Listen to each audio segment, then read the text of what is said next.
Seja bem-vindo a mais uma quarta-feira de esperança aqui da Igreja do Campus, UNASP, Engenheiro Coelho. E para mim é um privilégio muito grande estarmos juntos nessa série de temas, dentro das quartas de esperança, abordando a série Reconectados, com o tema de hoje, a última fronteira. Então nós vamos estar abordando esse importante assunto e desde já eu desejo as boas-vindas a você que está conectado aqui com a Igreja do NASP, você que faz parte aqui da comunidade do NASP e também você que está conectado às várias partes do Brasil e do mundo que acompanha a programação aqui dessa igreja. Deus abençoe de maneira muito especial o seu lar, a sua família. A palavra de Deus é viva e eficaz e eu tenho certeza plena de que Deus vai falar de maneira personalizada a cada coração. Deus vai falar à sua família. Deus vai dizer verdades que você precisa ouvir e, acima de tudo, vai encher o seu coração de esperança e convicção de que o melhor de Deus ainda está por vir. O tema de hoje é a última fronteira e é sobre esse assunto que eu quero falar. Convido você a abrir a palavra agora para que a gente possa mergulhar na palavra de Deus em Apocalipse, capítulo 19, a partir, então, aqui do versículo 11. Apocalipse 19, versículo 11. Esse aí é o texto principal para a nossa reflexão. Pode abrir aí a sua Bíblia, pode abrir, quem sabe, sua Bíblia no seu smartphone ou a Bíblia física mesmo.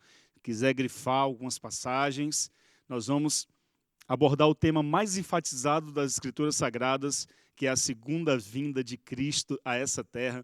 A maior esperança, a melhor notícia de todos os tempos é que Jesus virá para nos resgatar, e essa é uma boa nova de grande alegria. Apocalipse capítulo 19, a partir do verso 11, diz assim, ó: Vi o céu aberto, e surgiu um cavalo branco. Seu cavaleiro se chama Fiel e Verdadeiro, pois julga e guerreia com justiça. Seus olhos eram como chamas de fogo, e em sua cabeça havia muitas coroas. Nele estava escrito um nome que ninguém conhece a não ser ele mesmo. Vestia um manto encharcado de sangue, e o seu nome era a Palavra de Deus ou Verbo de Deus. Os exércitos do céu, vestidos de linho mais fino, puro e branco, seguiam-no em cavalos brancos. De sua boca saía uma espada afiada para ferir as nações. Ele governará com cetro de ferro. No seu manto, verso 16, na sua coxa, também estava escrito o nome: Rei dos Reis e Senhor dos Senhores. Vamos mais uma vez inclinar nossa cabeça para que a gente possa orar. Pai querido e nosso bom Deus, obrigado, Senhor, porque temos a Tua palavra aberta. Obrigado, Senhor, porque a Tua palavra é viva, é eficaz e vai falar ao nosso coração de maneira muito personalizada. Toma-nos em Tuas mãos, Senhor, e que a Tua palavra nos encha de esperança, não só hoje, mas para todo sempre. Em nome do Senhor Jesus oramos. Amém.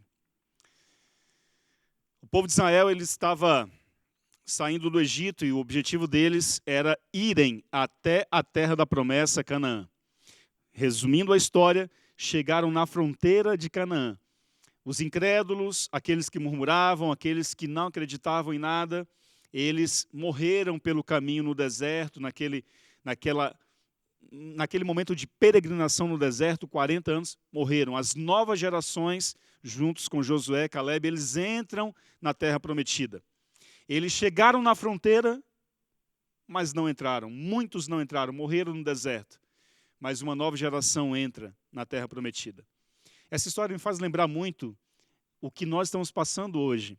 Muitos desistirão da caminhada, tão perto do reino, mas ao mesmo tempo tão longe. Muitos irão morrer no processo, muitos irão desistir, muitos irão duvidar, muitos ficarão distantes do Senhor, desconectados do Senhor. Muitos irão retornar aos braços do Senhor, irão se reconectar com Ele e estarão preparados para entrar na Canaã, para ultrapassarem a última fronteira e entrarem na Canaã celestial. Vai ser realmente um dia de grande alegria e um dia de grande privilégio. Eu separei aqui algumas imagens para vocês, eu vou apresentar aqui a primeira. Essa aqui é a minha família, eu já apresentei para vocês. e vocês conhecem. Bom, esse aqui foi um grande astrofísico, Stephen Hawking, e tudo que ele falava virava manchetes no mundo inteiro. Todo mundo viralizava tudo o que ele dizia. Ele tinha uma doença degenerativa, ele tinha muita dificuldade, se comunicava por meio de equipamentos. E ele disse uma frase enquanto ainda era vivo, um tempo desses atrás, e essa frase foi comentada no mundo inteiro. Ele disse assim, ó: vejo grandes perigos para a raça humana. A solução é abandonarmos o planeta. Bom, explicando um pouquinho o contexto dessa frase, Stephen Hawking ele acreditava que a humanidade não teria recursos naturais para sustentar a humanidade por mais do que 100 anos. E ele disse, se não encontrarmos um planeta onde podemos habitar, a humanidade será extinta. Então ele tinha esperança de que a humanidade pudesse desenvolver tecnologias que proporcionasse a possibilidade do ser humano se espalhar pelo espaço, encontrar um lugar no espaço para poder morar, porque essa terra não seria mais a morada. Na verdade, esse grande cientista, ele acabava sendo um profeta da ciência. Tudo o que ele dizia, não só cientistas formados, mas universitários, pessoas do mundo inteiro acreditavam. E ele disse, o planeta dura 100 anos e nada mais. Ele também ainda acreditava na invasão de seres extraterrestres no planeta, enfim. Isso aí já era uma crença dele, ele não era cristão, não acreditava em Deus, mas ele tinha essa ideia. Então, na visão de Hawking, o fim do mundo se daria pela extinção da raça humana por falta de recursos naturais, pela superpopulação da Terra, por falta no caso, as doenças se espalharem, enfim, faltar comida para todo mundo, água para todo mundo. Para o profeta da ciência, na verdade, o fim é isso. Mas quando a gente olha para a Bíblia, a gente vê uma visão diferente. Vi novo céu e vi nova terra. Porque o primeiro céu e a primeira terra passaram, e o mar já não existe. Vi também a cidade santa, Nova Jerusalém, disse João, que descia de Deus e descia adornada para o seu marido.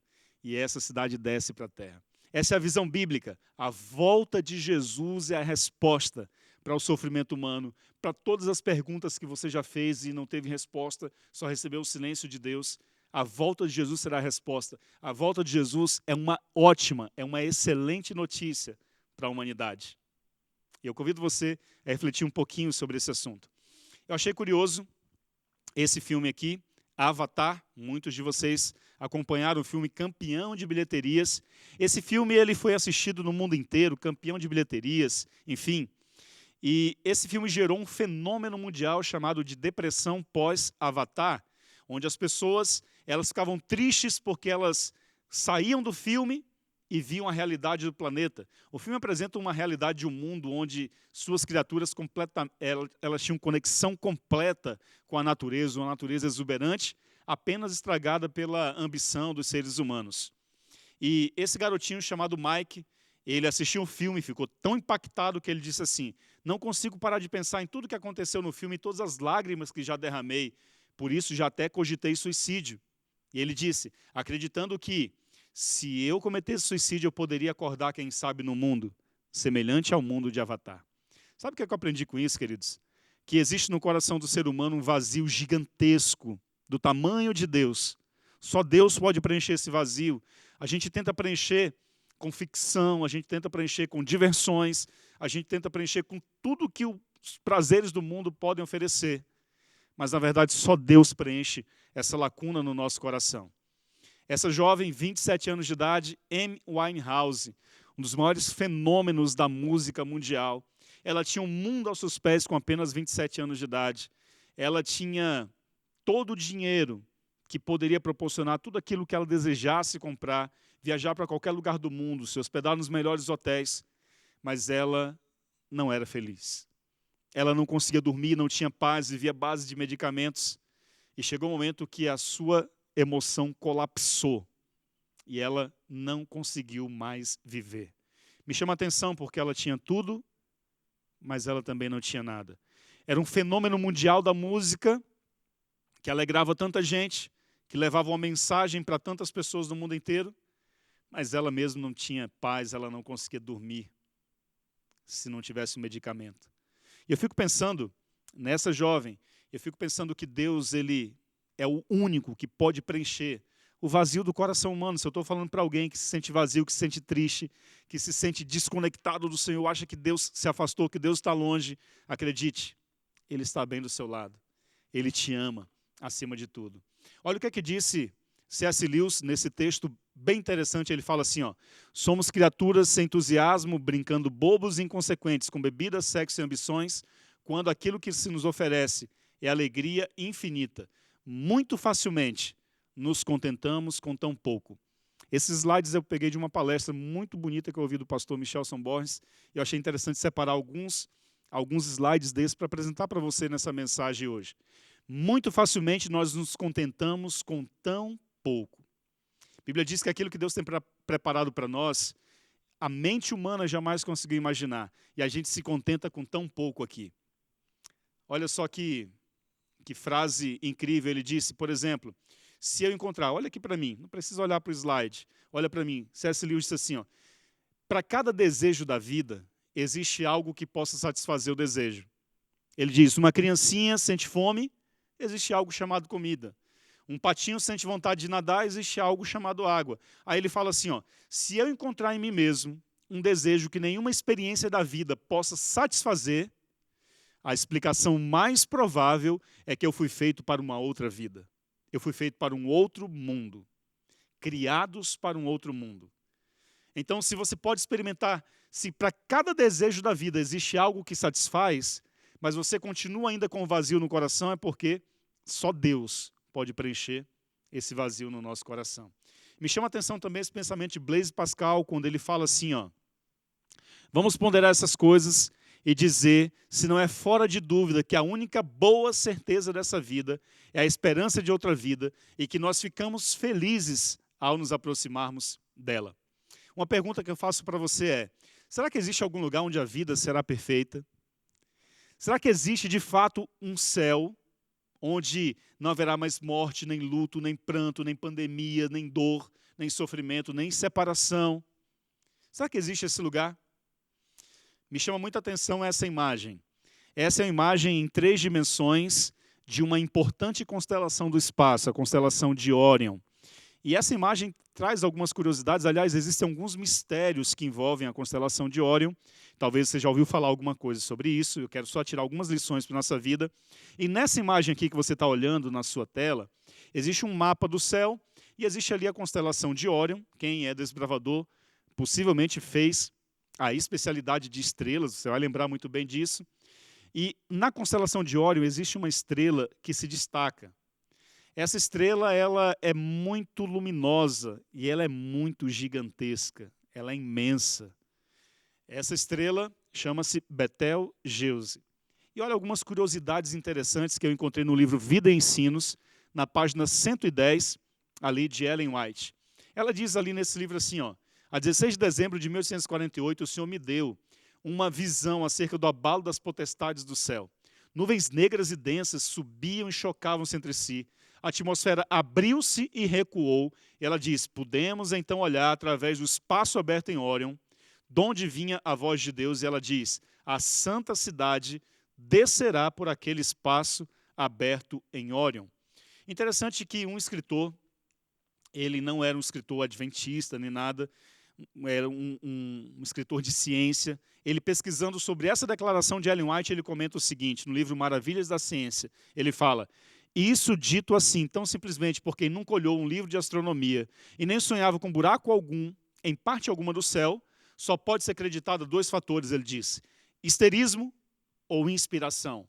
Ele diz, para ser histerismo, parece científica demais a afirmação de que toda uma cidade, a Nova Jerusalém, tem a livre passagem pelo túnel de Órion. E ele conclui dizendo, a escritora nada sabia do túnel, e nem que ele é tão largo a ponto de comportar 90 sistemas solares. Ele faz uma pergunta, terá sido revelado a essa escritora uma verdade que os astrônomos não puderam descobrir?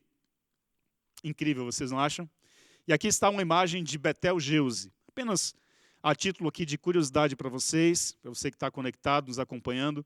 Essa é uma imagem em 3 dimensões de uma foto tirada por um telescópio vocês terem noção, ele tem a capacidade de tirar uma foto de uma bola de tênis a 400 quilômetros de distância com incrível precisão. Então, esse telescópio tirou uma foto da constelação de Órion, em especial em Betelgeuse. E se você pode ver aí na sua tela, tem uma nuvem esverdeada acima. E essa nuvem um pouco esverdeada, há muito tempo a ciência só achava que seria uma nuvem de gás. Mas com essa tecnologia, eles descobriram que aquilo que aparentava ser uma nuvem de gás, na verdade, nada mais era do que um gigantesco buraco espacial. E nesse buraco espacial, eles dizem, é tão largo a ponto de comportar dentro dele 90 sistemas solares. Incrível, vocês não acham? Porque, veja, esse espaço aberto em Betelgeuse, em Órion, no contexto da constelação de Órion, Deus já havia dado a Ellen White uma visão onde ela vê que a santa cidade desceria pelo espaço aberto em Órion. Tempos depois, a ciência comprova que aquela nuvem de gás, na verdade, nada mais é do que um gigantesco espaço ali em Órion. E isso é impressionante. Agora, olha essa imagem de Betelgeuse. Betelgeuse é gigantesca. É uma imagem quase 1000 vezes maior do que o nosso Sol. É uma estrela quase 1000 vezes maior do que o nosso Sol. E exatamente a ciência deu o nome dessa estrela de Betelgeuse porque ela significa porta da casa de Deus. Curioso, vocês não acham? Eu achei muito interessante quando eu estava pesquisando sobre isso. Porta da casa de Deus. Na verdade, Jesus vai voltar em breve a essa terra. Ele está numa dimensão onde a Bíblia diz que olhos não viram, ouvidos não ouviram, nem jamais penetrou no coração humano aquilo que Deus tem preparado para aqueles que o amam. Paulo teve o privilégio de ter a visão do céu. Ele foi arrebatado até o terceiro céu. Viu coisas inefáveis. João teve esse privilégio. Alguns profetas tiveram esse privilégio. Elias, Enoque, Moisés têm esse privilégio hoje, estão lá no céu. Pessoas que ressuscitaram por ocasião da morte de Jesus, no contexto ali das cenas daquele final de semana, da morte e ressurreição de Cristo, também estão no céu. Mas a Bíblia diz que dentro em breve, Jesus voltará a essa terra e todos nós poderemos ter esse privilégio de podermos receber a herança, a promessa, ultrapassarmos a última fronteira e também chegarmos nas mansões celestiais, o lugar que Jesus está preparando para cada um de nós. Se eu falo para alguém que está desanimado na fé, que está desconectado, Deus te chama para se reconectar, ainda é tempo. A volta de Jesus é uma excelente notícia para aqueles que amam a Jesus, para você que se sente fraco e diz assim, pastor, eu não consigo encontrar forças para buscar na palavra, para permanecer firme. Diga isso para Deus, Ele quer te erguer, Ele te sustenta, Ele quer te dar um abraço de graça, um abraço da graça, Ele te chama de volta. Ele te chama de volta antes que Ele volte. Porta da casa de Deus. A volta de Jesus é tudo, é a mais bendita esperança de todos os cristãos. O livro de Mateus, capítulo 24, verso 46, diz que o dia e a hora da volta de Jesus ninguém sabe. Mateus 24, 42 também diz, portanto vigiem, porque vocês não sabem nem o dia e vocês também não sabem a hora. A ênfase da Bíblia é para que a gente possa vigiar. Mateus 24, 44, ele virá numa hora inesperada. Você precisa estar pronto, você precisa se preparar. Porque a volta de Jesus vai ser surpresa para aqueles que não amaram a Jesus, para aqueles que não quiseram se conectar com a palavra. Mas para você que está aguardando vigilante, não será surpresa. Vai ser, na verdade, uma ótima notícia. Apocalipse 16:15, feliz aquele que permanece vigilante, fica atento, desperta a igreja, porque ele está voltando e ele te chama à renovação. 2 Pedro 3:13 diz assim, nós, porém, segundo a sua promessa, aguardamos novos céus e nova terra nos quais habitam a justiça. Olha o que diz Apocalipse 21, verso 1.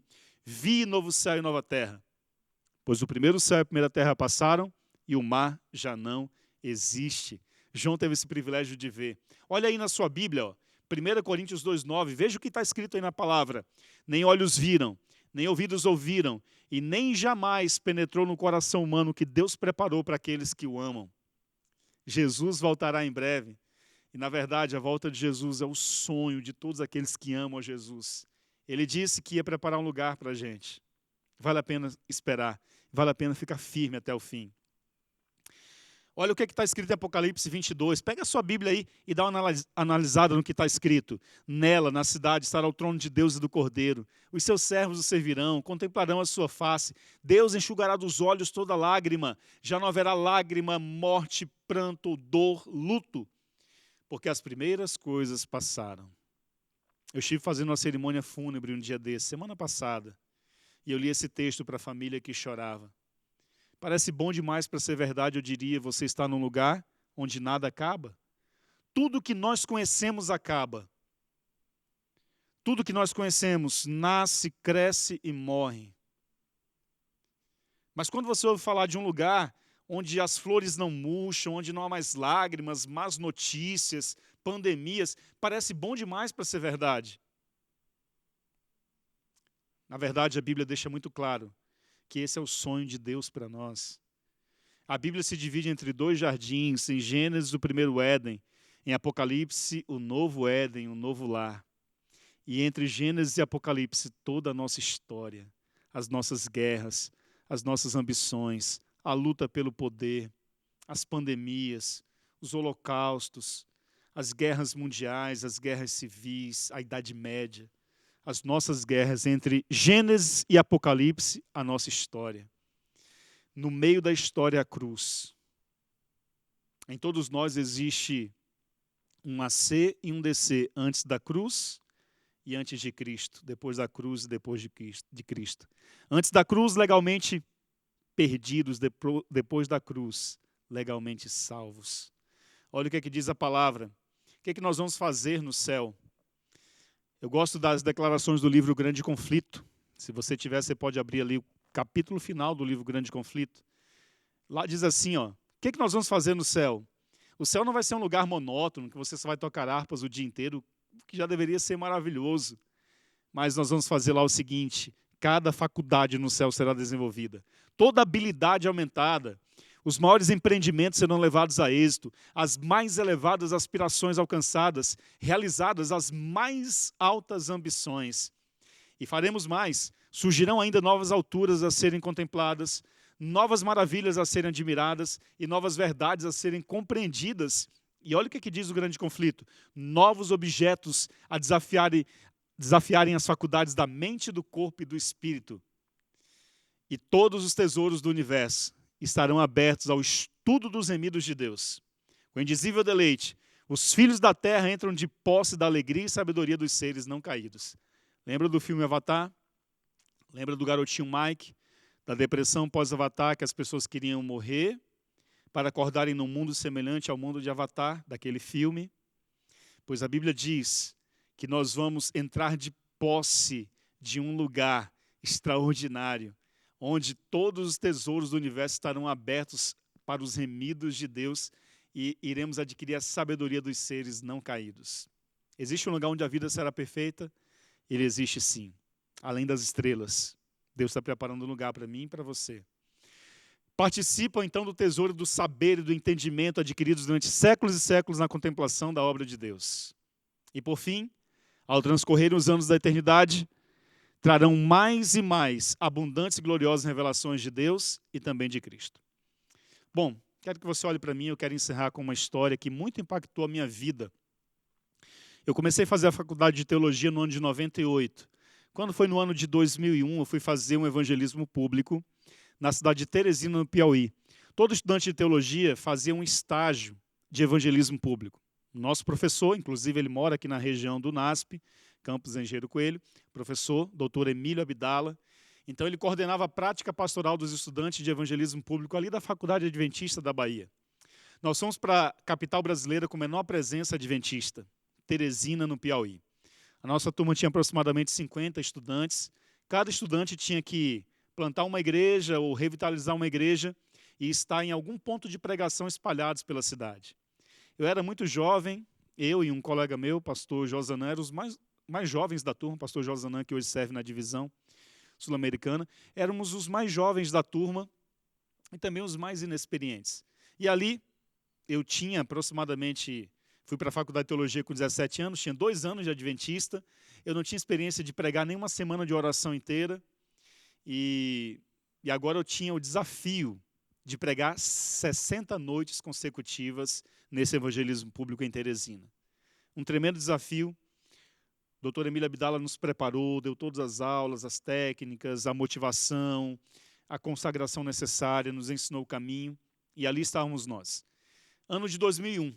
Você lembra o que você estava fazendo no dia 11 de setembro de 2001, quando as Torres Gêmeas caíram? No dia 1º de setembro, nós começamos a pregar em Teresina. E no dia 11 de setembro, o mundo ficou impactado e abalado com as Torres Gêmeas, com a queda das Torres Gêmeas.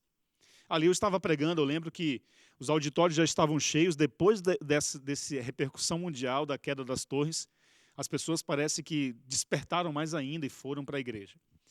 Eu tinha na minha igreja aproximadamente ali 110 cadeiras, e nós tínhamos uma média de 105, 110 visitas. Os irmãos da igreja ficavam em pé. A igreja que eu estava pregando ainda não tinha sido colocada as janelas, tinha acabado de ser construída, não tinha portas e nem janelas. A gente tinha naquela semana, antes de começar o evangelismo, colocado os telhados. Mas veja, eu preguei durante aproximadamente 38 noites seguidas. E aconteceu algo que me chamou muita atenção. Estava pregando, todas as noites eu pregava, fazia o sorteio de uma Bíblia, de algum CD, de algum livro, e alguém levava para casa. Eu enumerei todas as Bíblias, do número 1 até o número 110, 120, o número de visitas que a gente tinha naquela conferência, naquele tempo de pregação. E nessa noite especial, era o dia 14 de outubro de 2001, eu fiz o sorteio da Bíblia de número 1. Quando eu chamei a Bíblia de número 1, aí um garoto de 12 anos ficou tão feliz, tão emocionado, que ele quase caiu da cadeira dele. E aí, alguém foi lá, segurou ele, né, ele não caiu, levaram a Bíblia para ele, ele ficou muito feliz. Eu fiquei curioso com aquilo. Depois de cumprimentar as pessoas, eu fui lá e perguntei, olha, o que aconteceu com você que você quase caiu da cadeira? Aí ele me mostrou um caderno. Nesse caderninho, ele já estava, desde o dia 1º de setembro até o dia 14 de outubro, anotando todos os sermões que eu fazia. Ele anotava ali todos os textos bíblicos. E o caderninho estava pela metade de todos os esboços ali, tudo que ele conseguia anotar, ele anotava, 12 aninhos do garoto. E aí ele disse, pastor, está vendo meu caderninho? Os sermões eu já tenho, só faltava a Bíblia. E agora, com a Bíblia na mão, pastor, vou poder também estudar lá em casa a Bíblia, vou poder pregar, ensinar para minha família. O meu sonho era ganhar uma Bíblia. E agora, junto com o meu caderninho, junto com a Bíblia, está completo. E eu tenho um problema muito sério no meu coração, ele disse. Eu não posso ter grandes emoções, nem para alegria e nem para tristeza. Então, como eu fiquei tão feliz, eu me senti um pouquinho fraco e quase que eu caí da cadeira. Mas fica tranquilo, pastor, que já está tudo bem. Eu nunca me senti tão bem do que nesses últimos semanas que eu estou vindo para essa igreja. Estou me sentindo muito forte, a minha família está deixando, inclusive, eu vir sozinho para a igreja, porque eu estou me sentindo muito bem. 14 de outubro. Dia 16 de outubro seria o primeiro batismo daquela conferência pública. Naquele primeiro batismo, nós íamos batizar ali 58 pessoas. O Leandson era um deles. Estava pronto para o batismo, ele estava feliz com o batismo dele. Só que no dia 15 de outubro, no sábado, ele faltou pela primeira vez na igreja. Eu fui visitá-lo, e aí eu entendi que alguém da família não havia deixado ele ir para a igreja. E ele estava muito triste, ele disse, pastor, fica tranquilo, porque eu não perco meu batismo por nada desse mundo. Dia 16 de outubro vai ser meu batismo, era um domingo à noite, 2001. Vai ser meu batismo, eu não falto por nada, pastor. E eu estava assim, visitando muita gente naquele final de semana, como ele garantiu que ele ia estar lá, eu fiquei tranquilo. E fui visitar mais pessoas durante o domingo. Chegou o domingo à noite, o Leandson não apareceu. Nós fizemos dezenas de batismos naquele domingo à noite. Eu lembro que a gente tinha 5 becas batismais para batizar ali tanta gente, e tinha que tirar a beca, torcer, enfim. A gente terminou a programação 11h30 da noite. Eu estava despedindo as pessoas na porta quando alguém da casa do Leanderson, esse garoto de 12 anos, chegou e disse assim, pastor, o senhor tem como ir lá em casa agora? A pessoa só disse isso, eu falei, não, fica tranquilo, eu vou sim, vou reunir aqui algumas pessoas, a gente vai lá. Eu nem perguntei qual era o motivo, eu fiquei assim tão assustado, porque quem é que pede visita quase que meia-noite em uma casa? Notícia boa não é. E aí reuni alguns jovens da igreja e fomos. E, irmãos, quando eu cheguei na casa do Leandro, eu tive uma das cenas mais tristes da minha vida. Poucas vezes eu contei essa história porque eu não conseguia contar tamanha emoção, mas agora eu consigo ver por outro ângulo a história. Eu quero compartilhar com vocês as coisas boas que essa história me ensina. Eu vi o Leandson deitado em um caixão, completamente sem vida, no dia do batismo dele, 16 de outubro de 2001. Completamente sem vida.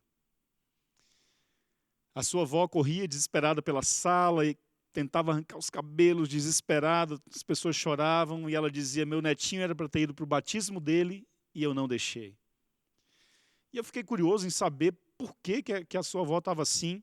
Conversei com o pai e disse, pai, o que aconteceu? E o pai disse, pastor, a minha mãe, ela colocou na cabeça que ele precisava fazer um tratamento. E ela levou ele num centro espírita, num lugar de rezas. Ele implorou para ela não levar. Ele disse, eu quero ir no meu batismo, vó, eu quero ir na minha igreja. Eu já me sinto bem, nunca mais eu tive nenhum problema. Eu não quero ir nesse lugar, eu não acredito nessas coisas. Eu acredito que Deus já está me curando. Eu não quero ir. Mas, pastor, ela insistiu e levou meu filho contra a vontade dele. E chegando lá, começou-se algumas falas estranhas, o ambiente era estranho, um pouco sinistro, pastor. E o meu filho começou a ficar mal. E quanto mais ele implorava para que parasse de fazer aquela cerimônia nele, aquelas rezas, aquelas coisas, quanto mais ele implorava, mais se fazia.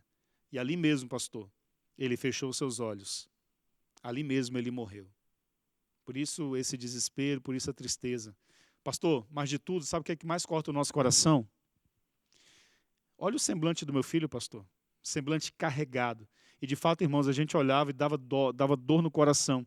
Porque o semblante do garoto não era de alguém que tinha descansado em paz. Parecia carregado o semblante dele.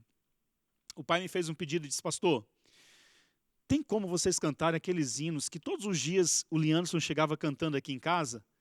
Eram os hinos do CD Jovem de 2001. Um dia não iremos mais chorar, estaremos juntos para sempre. Não tardará e Cristo vai voltar. Algumas músicas assim. Aí ele me mostrou um balãozinho que naquele domingo o Leandson tinha enchido.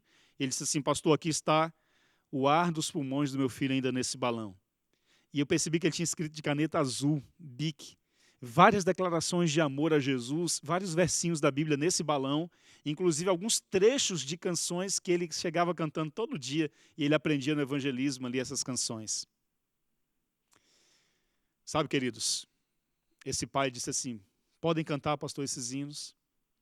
E aí cantamos os hinos, isso já era mais de meia-noite, daquele domingo, que tinha sido um dia de festa batismal e agora de tristeza.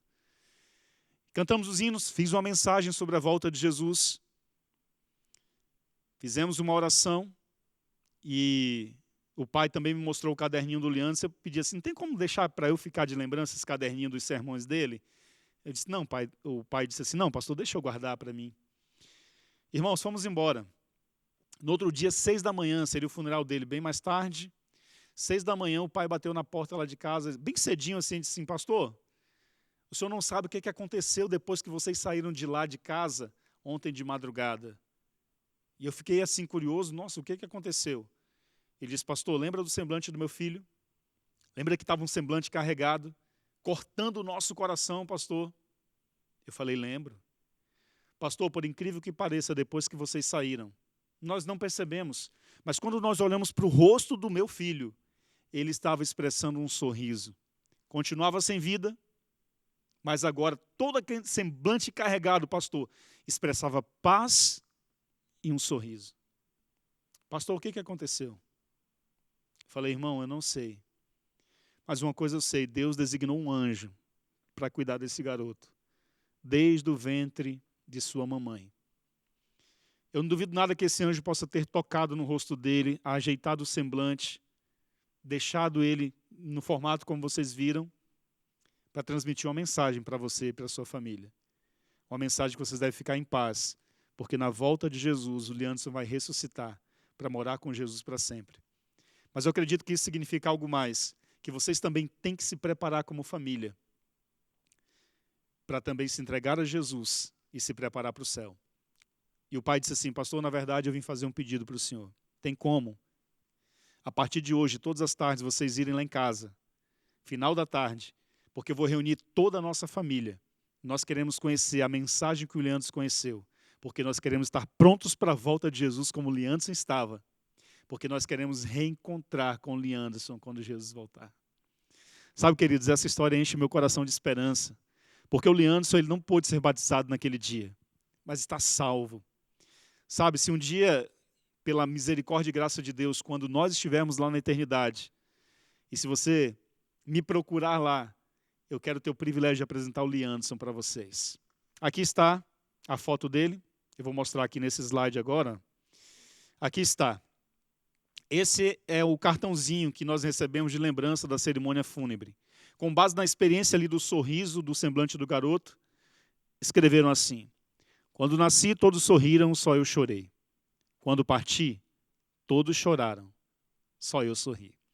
Leandro Oliveira Félix, 16 de outubro do ano de 2001. Eu quero mostrar para vocês aqui, ó. Olhem aqui para mim agora. Esse aqui é o estudo bíblico que o Leandro fez. 25 lições do curso bíblico, inclusive esse cartãozinho que está aí na imagem. Vocês viram na imagem, está aqui. 25 lições do curso bíblico Vida Total, que era o nome do nosso evangelismo na época. Sabe o que é que ele escreveu na última lição, na 24ª lição? Olha o que é que ele escreveu aqui no final. Ó. Estou disposto a deixar tudo que me impede e seguir a Jesus de todo o meu coração. Desejo ser batizado e fazer parte da família de Deus. Assinado Leandro Oliveira Félix. Aqui está a assinatura dele.